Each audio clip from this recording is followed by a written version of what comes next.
The middle east में फिर से उबाल आ रहा है। इजराइल और ईरान, रीजन के दो सबसे स्ट्रांग नेशंस, डायरेक्ट कॉन्फ्लिक्ट की तरफ तेजी से बढ़ रहे हैं।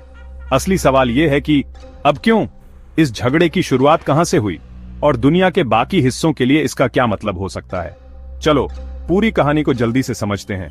ईरान और इजराइल के बीच राइवलरी कोई नई बात नहीं है। इसकी शुरुआत 1979 में हुई थी, जब ईरान की इस्लामिक रेवोल्यूशन ने रातों रात देश का रुख बदल दिया। अचानक इजराइल तेहरान की नजरों में एनिमी नंबर 1 बन गया। तब से ईरान ने हिजबुल्लाह और हमास जैसे ग्रुप्स को सपोर्ट किया है, ऐसी मिलिशियाज जो दशकों से इजराइल के लिए सिरदर्द बनी हुई है। दूसरी तरफ इजराइल ने ईरान की न्यूक्लियर एम्बिशंस को रोकने के लिए अपनी पूरी ताकत लगा दी है। हम कोवर्ट ऑपरेशंस, साइंटिस्ट की हत्याओं और साइबर अटैक्स की बात कर रहे हैं, जो दुनिया भर में हेडलाइंस बनाते हैं। यह कॉन्फ्लिक्ट रातों रात शुरू नहीं हुआ, इसे भड़काने वाला एक लंबा और कड़वा इतिहास है। लेकिन अभी सब कुछ इतना गर्म क्यों हो रहा है? पिछले कुछ महीने बहुत टेंस रहे हैं।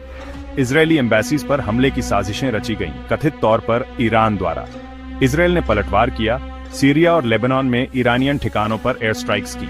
जल्द ही दोनों देशों के बीच सीधे मिसाइलें और ड्रोन उड़ने लगे। किसी भी हिसाब से यह एक खतरनाक एस्केलेशन है।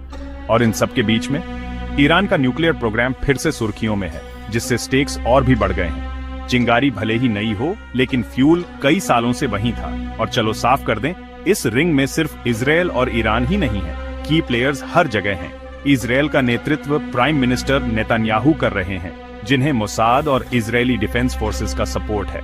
ईरान को सुप्रीम लीडर और पावरफुल रेवोल्यूशनरी गार्ड IRGC चलाते हैं। फिर प्रॉक्सीज हैं, लेबनान में हिजबुल्लाह, गाजा में हमास और येमेन में हुथिस। सभी के अपने एजेंडाज हैं, लेकिन वे तेहरान से जुड़े हुए हैं। ये मत भूलो, US, रशिया और चाइना जैसे बड़े प्लेयर्स भी देख रहे हैं। अगर हालात बिगड़े तो कदम उठाने को तैयार हैं।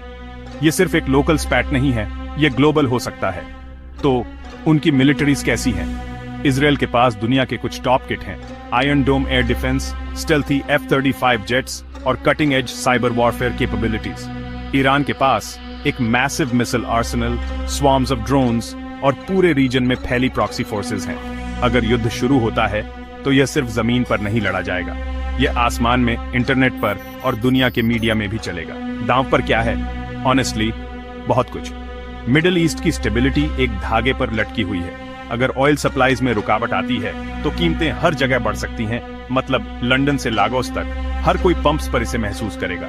और न्यूक्लियर एस्केलेशन का खतरा हमेशा मंडराता रहता है, जो सबके लिए एक नाइटमेयर सिनेरियो है। सबसे बुरा यह है कि आम लोग इसकी कीमत चुकाएंगे, परिवार, बच्चे, पूरे समुदाय। यह कोई दूर का क्राइसिस नहीं है, इसका असर रीजन से बहुत दूर तक फैल सकता है। तो आगे क्या होगा? इसके कुछ तरीके हैं जिनसे यह हो सकता है। पहला, डिप्लोमेसी बातचीत कुछ हफ्तों में चीजों को शांत कर सकती है। दूसरा, हमें प्रॉक्सी फाइटिंग में वृद्धि दिख सकती है, लेकिन कोई डायरेक्ट वॉर नहीं। और तीसरा, सबसे डरावना ऑप्शन, एक फुल ब्लोन कॉन्फ्लिक्ट, जिसमें मिसाइलें, जेट्स और बड़े पैमाने पर हताहत होने का खतरा हो। दुनिया देख रही है, अगले कुछ दिन एक पूरे रीजन का भाग्य तय कर सकते हैं। अभी दुनिया पहले से ही अनसर्टेनिटी से जूझ रही है। इजराइल ईरान कॉन्फ्लिक्ट एक कड़वी याद दिलाता है, युद्ध में सिर्फ सैनिक ही नहीं सफर करते, आम लोग सबसे ज्यादा झेलते हैं। इन्फॉर्म्ड रहो, अवेयर रहो। अगर आपको ये यूजफुल लगा तो लाइक करो, शेयर करो और ज्यादा क्लियर आइड एक्सप्लेनर्स के लिए सब्सक्राइब